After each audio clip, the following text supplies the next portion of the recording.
తెలుగు రాష్ట్రాల నుంచి పద్మ అవార్డులకు ఎంపికైన వారిని తెలంగాణ ప్రభుత్వం ఘనంగా సన్మానించింది.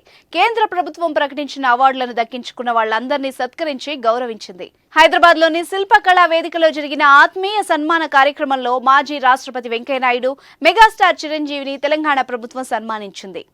ఈ సభలో చిరంజీవి పలు ఆసక్తికర వ్యాఖ్యలు చేశారు.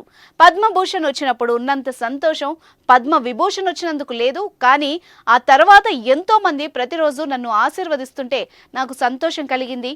పద్మ అవార్డు గ్రహీతలకు ఇలా సన్మానం చేయడం ఇదే ప్రథమం. గద్దర్ పేరుతో నంది అవార్డులు ఇవ్వడం శుభసూచకం.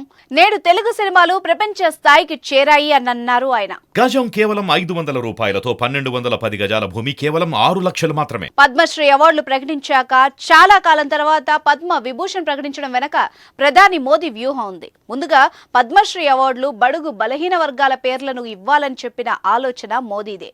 దీన్ని ఎవరైనా అభినందించాల్సిందే.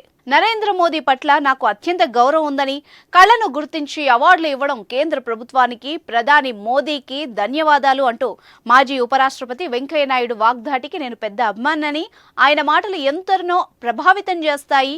రాజకీయాల్లో ఆయన ఎంతో హుందాతనం చూపించారు. రాజకీయాల్లో హుందాతనం ఉండాలి. పాలిటిక్స్లో వ్యక్తిగత విమర్శలు తగవు. ప్రస్తుత రాజకీయాలు వ్యక్తిగత విమర్శలతో నడుస్తున్నాయి అన్నారు. వ్యక్తిగత విమర్శల వల్లే నేను రాజకీయాల నుంచి బయటకు రావాల్సి వచ్చిందని చెప్పారు. దుర్భాషలు, వ్యక్తిగత విమర్శలు చేసే వాళ్లను తిప్పికొట్టే విధంగా ఉంటేనే రాజకీయాల్లో కొనసాగవచ్చనే పరిస్థితి నేడు ఉంది అంటూ చిరంజీవి గారు మాట్లాడారు.